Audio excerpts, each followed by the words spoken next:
Syzygy, episode 38, Blue Twinkly Supergiants.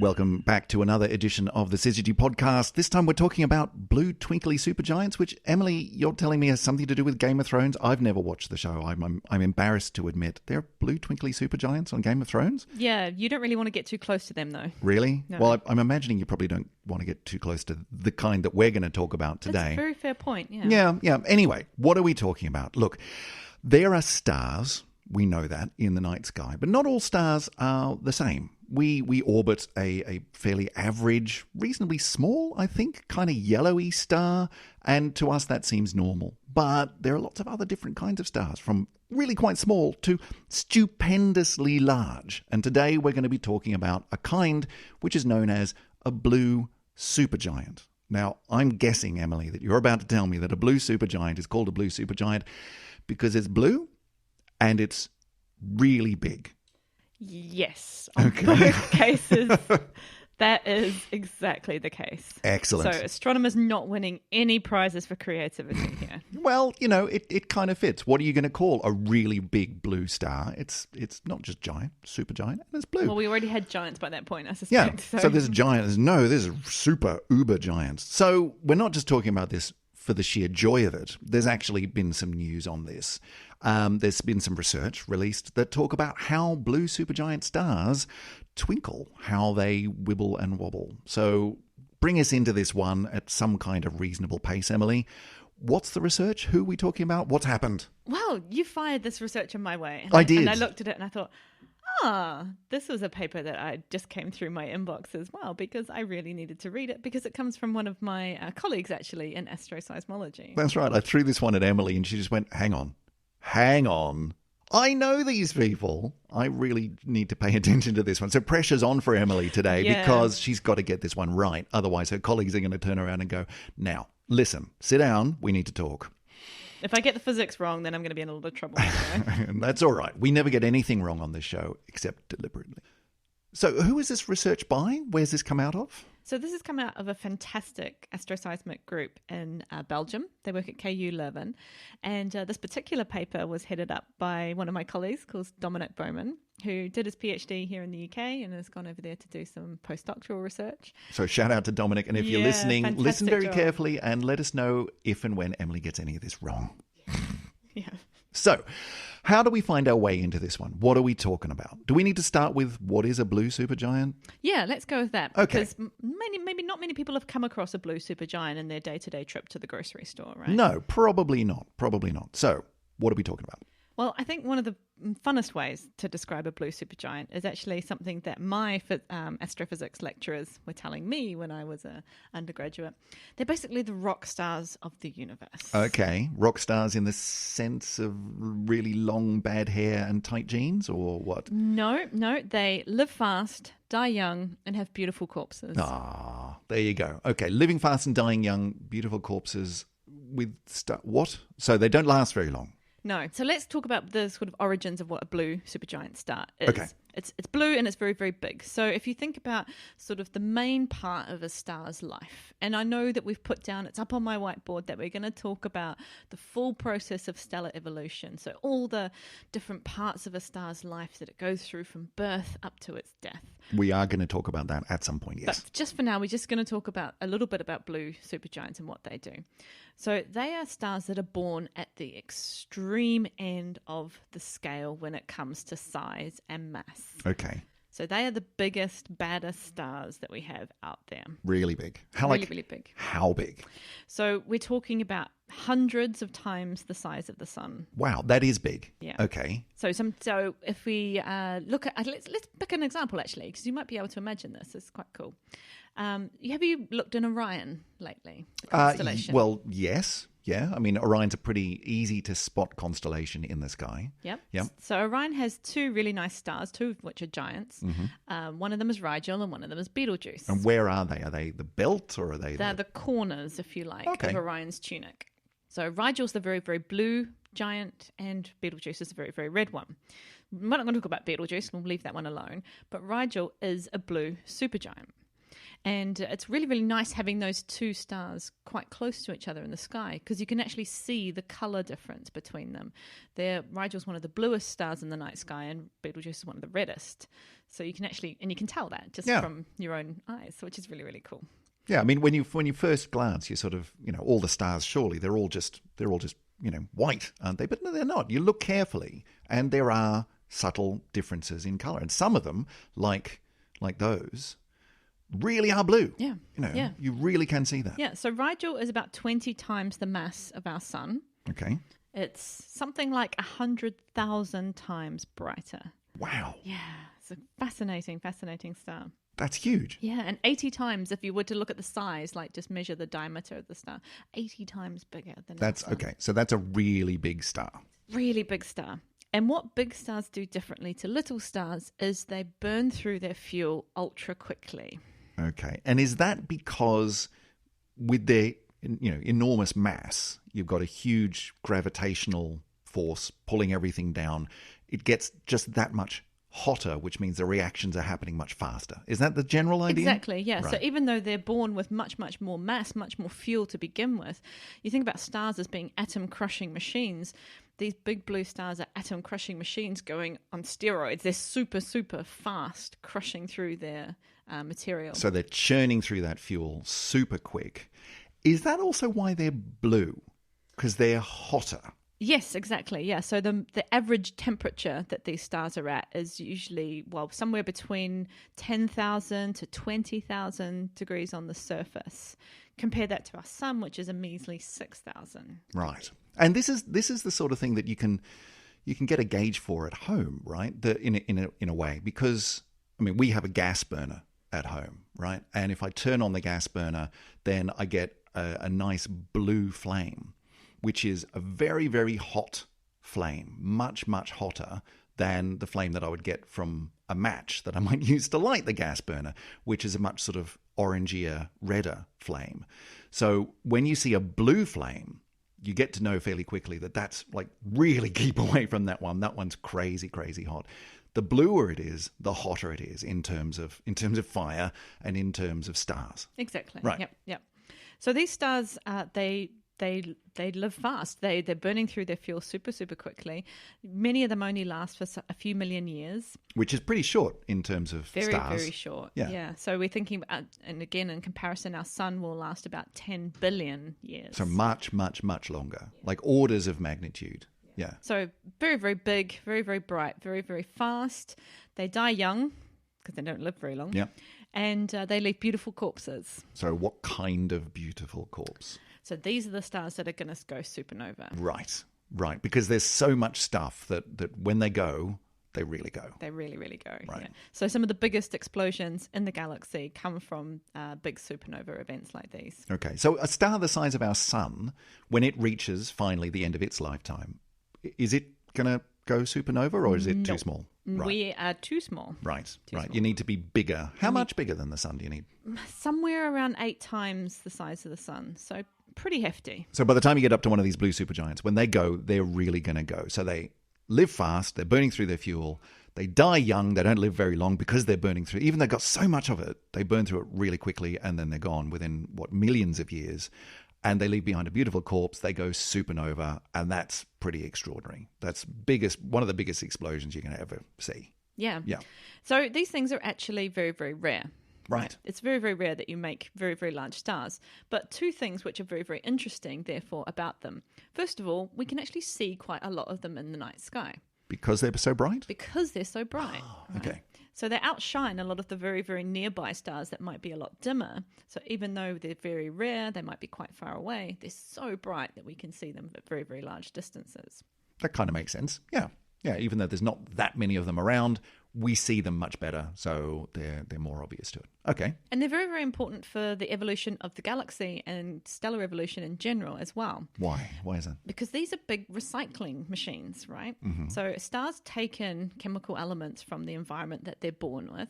We started off with hydrogen and helium, and then they fuse things to higher and higher metals, right? Then when these stars explode, they eject that material back out into the interstellar medium, the kind of space between stars. It goes into a new gas cloud, and then that collapses and forms the next generation of stars. That makes sense. So if these ones are the very stars that are doing the really big explosions, and they've got lots of material to begin with, then what you're saying is that they're spreading that stuff out around the galaxy, and that's actually influencing the way star formation actually happens within the galaxy generally. Yeah. These guys are spreading their stuff around. So a lot of the chemical elements that are in the sun, that are in the solar system, would have originally come from some of these very, very bright stars. Cool. Okay. And they're also very important because we need these supernovae to happen so that we can have collapse of other gas clouds and form new stars. Right. We talked about that, mass. what, a couple of podcasts ago? Whenever it was, that the notion that you can have a gas cloud and it's sort of beginning to form the star at the center, and there's a cloud around. But in order to actually get that to start condensing down to form the stars and the planets and so on, maybe it needs a bit of a bump, a bit of a shock wave to go through it. And well, a nearby supernova would probably have enough to do that. Trick. Yeah. We wouldn't want one of these to go off too close to us, though. No. Yeah. But there's no very, very close stars that we think are going to go supernova. Good. We're okay for now. Okay. All right. I don't need to worry about that. Yeah. So super important for understanding the evolution of stars, understanding the evolution of a whole galaxy through what we call chemical enrichment. So the slow enrichments, that means we're getting more and more of these heavier elements in the periodic table as time goes on. Cool. Okay. So that's blue supergiants. So why are they in the news? So these are very, very interesting stars, but they're very, very difficult to study, despite the fact that they're quite bright. And why is that? I mean, we can see them. Well, they're there. We can see them, yeah. But when we talk about what the pulsations and the variability of these stars, it's always been very, very tricky to look at them. So these guys have got pulsations that happen on the surfaces that we can see. And many of those pulsations are on timescales that are really tricky to observe from the surface of the Earth. Okay, as in they're too long, they're too short? They're too long, generally. So if we think about, this is really kind of they're kind of cousin stars to the stars that I study. Right. So if you think about the stars that I study, the Gamma Dor stars particularly, they have pulsations which are kind of a few hours to a few days. They're tricky enough. Some of these pulsations in these very, very big what we call O and B stars, they can last from several days up to several weeks. Wow. Okay. So you've got to be observing them for long periods of time to be able to see those changes, see those pulsations, and be able to measure them across enough time to actually quantify them and figure out what's going on. Exactly. And that's really hard to do if you're using a ground-based telescope, because first of all, you lose half of the time because it's daytime. Right. You're pointing in the wrong direction. Yeah. Well, the sun's out and wiping out everything else that you want to see. And you also lose a lot of time because of weather as well, right? I mean, even the best observing sites in the world are not perfect. So if you want to observe something that's a few days, you're going to have to sit on this thing for quite a long time to pick up those kinds of variations. Yeah, even when you're lucky with the weather, it's still going to take a really long time. Yeah. Meanwhile, other people are tapping you on the shoulder going, are you done yet? Yeah. Can we have some time on the telescope, please? Please. So they've always been really, really tricky. And they're also, the amplitudes of these pulsations have been quite small as well. So we're not talking about variations in brightness, which are, huge that you can see with the naked eye. We're really talking about going down to 10 micromagnitudes. So that's 10 millionths of a magnitude, and one magnitude in change is a change of about 2.5 times in brightness. So we're talking about a fraction of a percent of change in brightness. Exactly, yeah. Right. So these are really small. Really small. So you need to have very good detectors to be able to detect those kind of changes. But we have some space telescopes that have been out there. So it's really hard to do from the ground, but fortunately, we're not just ground-based observers anymore. We got things in space. Yeah. So this work is looking at data coming from 2 space telescopes. First one being Kepler, and particularly Kepler when it was used in what was known as K2 mission. So this was, you remember when Kepler got a bit hobbled by its reaction wheels? Yes. Yeah, it got a bit of a glitch. Yeah. And they had some difficulty pointing it, wasn't it? Yeah. So it lost 3 of its 4 eventually reaction wheels. And so it couldn't point at the Kepler field precisely anymore. Right. So we thought, okay, what can we do? We've got a sort of semi-hamstrung space telescope. What can we do that's really, really useful for science? And that became the K2 mission. And so K2, we could point at different parts of the sky that wasn't just where Kepler was originally pointing, and look at different types of stars as well, which is very, very useful, especially for these hot stars, because there weren't a huge number of these hot stars in the original Kepler field. So they were able to point it at places and pick up more of these objects, basically. Right. So there's Kepler. And then, of course, we've got our very, very favourite Syzygy Space Telescope. Which one would that be? TESS? Yeah. TESS. So this was, they were also looking at data from sectors 1 to 3, so the first 3 months of TESS's observations as well. Because TESS's mission was kind of twofold, wasn't it? And this is part of the reason why you were so excited. Chris. Sorry. TESS is still Well, I mean, when they put the underway. mission together, because it was looking for exoplanets, but also looking at variable stars. Of course, yeah. So we love our variable stars with TESS, and they're doing fantastically. So there's a mixture of Kepler data here and TESS data. And what was very interesting was we were able to look, for example, at very long-term trends and very, very precise observations that are, uninterrupted. In the case of the TESS data, we were taking an observation every 2 minutes for 3 months. Brilliant. So that's exactly what you need to be able to see these long-term variations in the brightness, very, very small variations in the brightness of these really big stars. Yeah, exactly. And that's where the interesting stuff starts to happen. Cool. So we expected to see some pulsations in these stars. And by pulsations in this case, I mean coherent ones. So this means you've got global changes on the surface of the star as it pulsates. Okay, so it's not just a little bit of a blip over here and a little bit of a bubble over there. These are coordinated patterns of variation.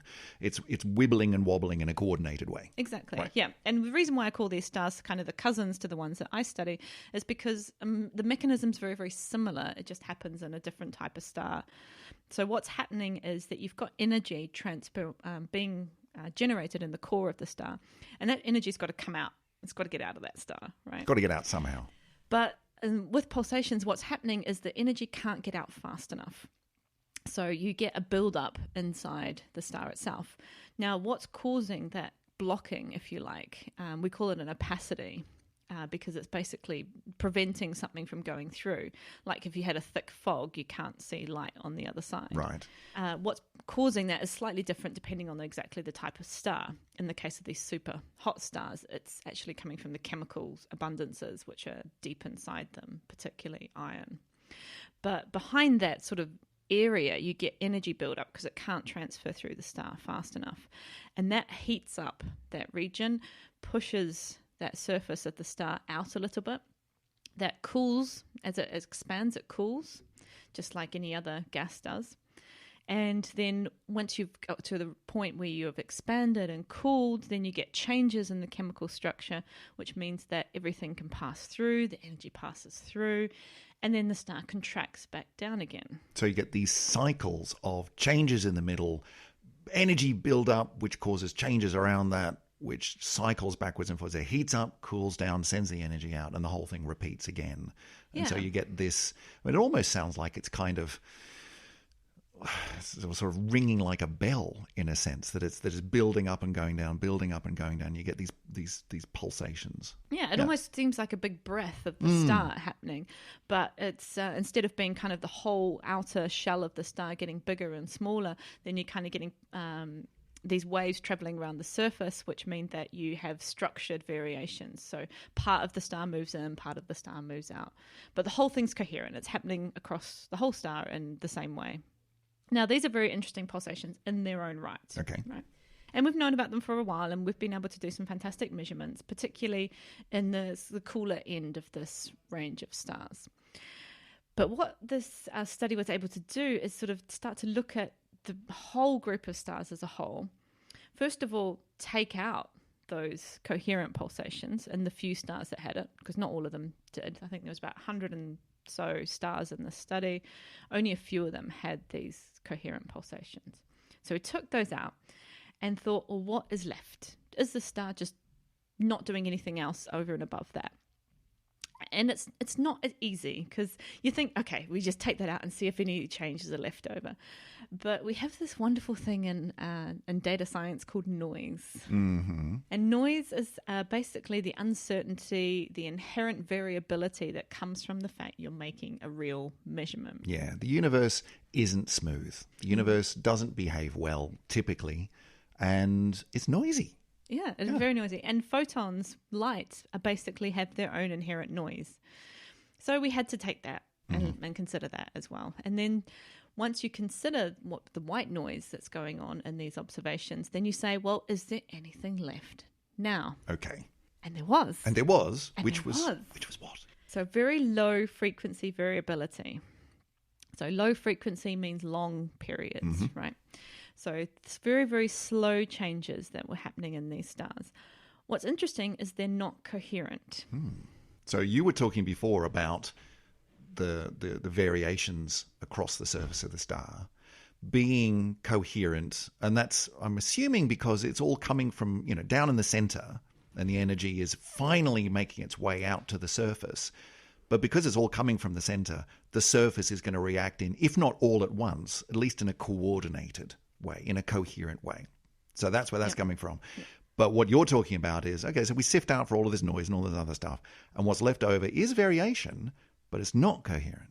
Yeah, so a lovely term that we have for this is called stochastic photospheric variability. Okay, now let's unpack that one. Stochastic means random. Random, yep. What was the next one? Photospheric. Photospheric. So this is coming from the surface of the star where the photons basically come from, so the surface. Right, yep. And variability. Okay, so random surface shininess change. Yeah. Yep. Twinkles. Yeah, that's another way of saying it. Yeah. Hang on. So what you're telling me is that this research, if I may paraphrase, this research has just shown that big blue stars twinkle. Yes. But it's not. Sorry, but I don't mean to belittle research in any way, shape, or form. Was that the title of the paper? It should have been. Twinkle, twinkle, little star. Well, the interesting thing about the nursery rhyme is it's actually talking about a very different process, which is the twinkling that we observe from stars based on the fact that we have an atmosphere that sort of shifts around that's in the way. Yeah, so stars twinkle when we see them from Earth, not because of the star, because of the atmosphere. That's right. The air between us and space is itself wibbling and wobbling, and that makes the stars twinkle. And if you actually get beyond, and that's one of the ways that you're in space, is that you get beyond the twinkliness and all the stars appear just as little dots. So what you're talking about is that the stars have their own inherent twinkle. Yes. Which is nice. So it's really nice. I take back my sarcastic clap. Yeah. My apologies to everyone concerned. That's actually kind of cool. That's very nice, yeah. And what's interesting is this is the first time that we've been able to really strongly confirm that these twinkles are happening, and it's a really interesting piece of physics that we can pull out of that as well. Okay. So we've got the pulsations happening in some of these stars, but in some of them are not at all. But there's another mechanism that we think is responsible for the twinkling part. All right. And these are internal gravity waves in stars.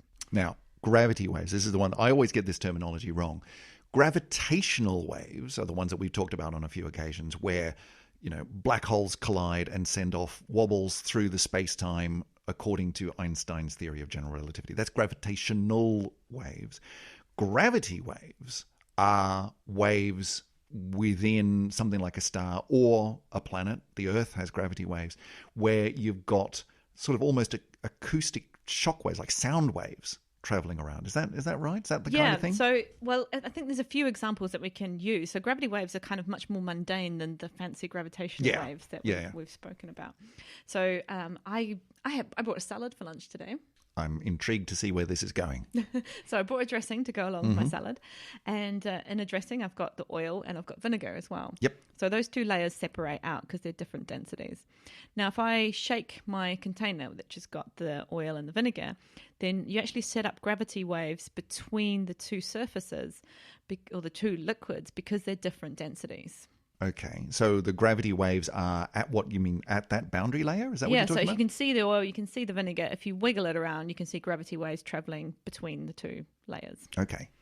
So that's the sort of thing that we're talking about when we're talking about gravity waves. So within a star, for example, you've got the core, You've got various layers coming out towards the outer surface. And so these are waves between and around those layers? Yeah, That's they're, what all, we're talking they're all about? through the internal mechanisms of the star, Right. because you've got lots of different changes in densities throughout the star's structure, right? Because it's very, very dense in the core, and then you've got different stratifications of layers as temperatures and pressures and so on move out from the interior to the exterior of the star. And you get the same thing in the Earth. You get gravity waves because you've got different layers. You've got the crust, and you've got the mantle, and you've got the core, and so on. So you get the same sort of thing in the Earth when, for example, there's a massive, great earthquake or something like that. It can send waves of all sorts of different kinds around, bouncing and ricocheting off and going through the different layers of the Earth as well. So it's a similar sort of thing. Or another example that's quite nice is if you see a lovely clouds, maybe at sunset, where you see kind of these wave-like structures. You see kind of ridges, parallel ridges of clouds. Yeah. What would be a nice way to... I can see the picture in my head. Yeah, but like I can't find it. striations of clouds, like just rows. stripes. Yeah. Stripes. Yeah, You see stripes. you Don't do, in and the sky? that's a similar effect. Yeah, exactly. That's a gravity wave that's going through the atmosphere of the Earth. So lots of people study gravity waves in lots of areas of science. Cool. And now we've got them in these big blue stars. Excellent. So why would you say this is a really, really interesting and new finding? I don't know. First time it's been seen? I don't know. You tell me. Well, it's not just the astronomers who are going to get excited about this. Who else is going to? Well, it's not just astroseismologists. Okay. I mean, astroseismologists get excited every time we see waves and things. Sure, right? that's your thing. That's our thing. Yeah. Right. But we want to... So remember we talked about these blue stars being so important for stellar evolution. Yes. To understand the life cycles of stars. We think that using some of these kinds of results, we can actually start to, using data, determine points of stellar evolution much more precisely than we ever have been able to before. Okay, so what do you mean by that? So what we think is might be able to detect from these kinds of observations is that, let's say you've got two stars that look exactly the same, two big blue stars. They've got very, very similar brightness, very, very similar mass. But one of those stars may have undergone a very, very different process to arrive at the point where it currently is than the other. Very specifically for these big blue stars, they can go through these kind of loop phases where they sort of have a bit of an excited phase, they eject a whole lot of material, then they calm down again. And in those loops, they're very, very important. They change the interior structure of the star.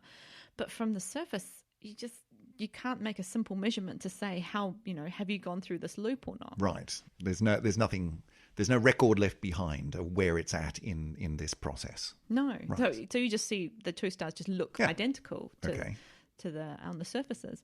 But the pulsations and these, particularly these gravity waves and the other coherent pulsations, will be different because the structure of the star on the inside is different. So what you're saying is that you can tell from these sorts of pulsations, you can read into that, well, the structure inside is going to look a bit like this then. If it's got these kinds of gravity waves, then the structure inside must look like this. And if the structure inside looks like this, then it must have had this kind of evolution. It must have gone through this sort of process to get there.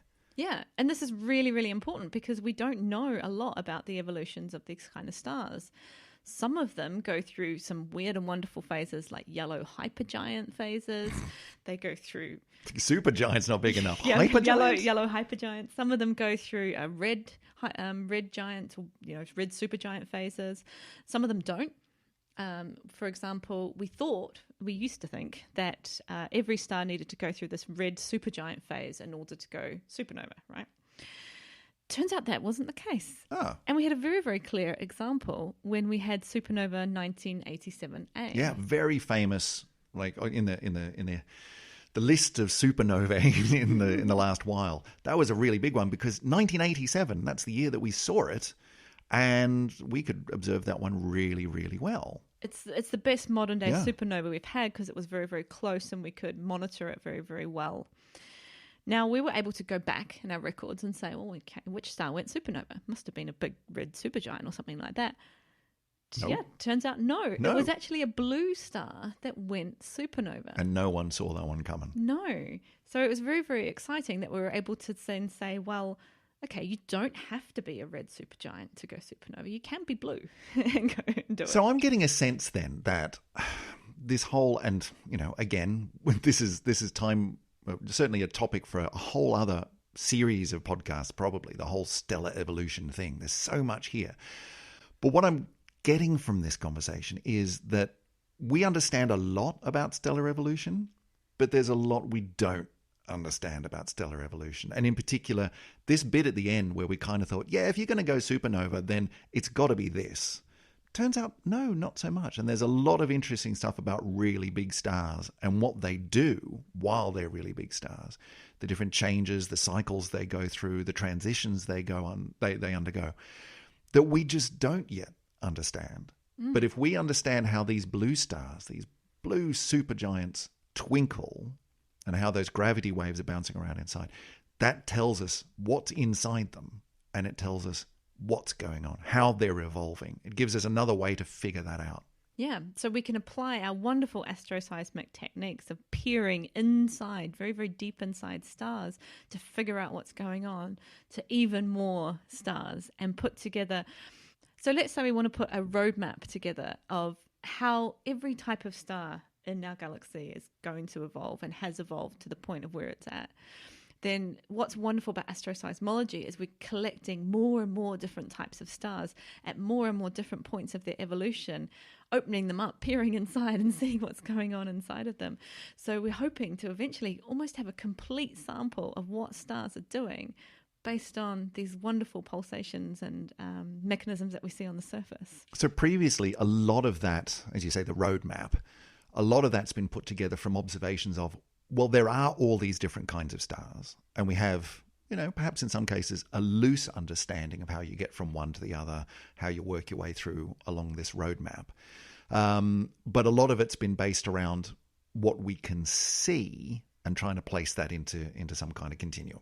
Let's just map this out. What have we got in the universe, in the galaxy? Now, thanks to astroseismology and things of that nature, we can, as you said, start to look inside the stars and really place them on that roadmap and figure out this is connected to that and that goes to there, and this is how stars work. This is how they evolve. This is how the life cycle of a star. This is what that looks like. Yeah, and we've got data, so we're data-driven now, which is amazing, and we've got models, and every time we get more data, we improve the models a little bit, and then the models tell us what to look for in more terms of the data. So it's a wonderful cyclic process, and eventually we're going to have this enormous catalogue of wonderfully well-characterized stars that are going to tell us about the evolutionary history of not only a single type of star, but actually the whole evolutionary history of the galaxy, because all of these stars are the contributors to that whole process.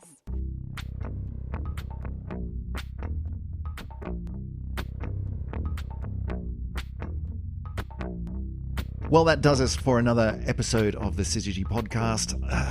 Big blue stars twinkling. I think we've all learned something here today. I didn't know that stars twinkling could be so informative. I think that's cool. Well, I think we need to change the rhyme. I think we do. I think instead of twinkle, twinkle, little star... It's twinkle, twinkle, enormous, humongous blue star of death. Yes. I think that's a much... Oh, okay. Yep, I think we've got something there. That's good. If you want to get in touch with us, you can do that in all sorts of ways. You can go to our website, syzygy.fm. As I mentioned, we are on the Twitters. We are at SyzygyPod on the Twitter. That's right. In fact, we're at SyzygyPod in most places. We've been trying to get our social media chops up a couple of levels, and so we're on the Instagram, we're on the Facebooks as well. Pretty much anything that you can think of, we're out there as SyzygyPod. So if you want to find us, that's how you do that. But otherwise, we're going to have to pretty much wrap it up for this week. So we'll be back again in a week or so. Until then, we'll catch you next time. See you later. Bye-bye.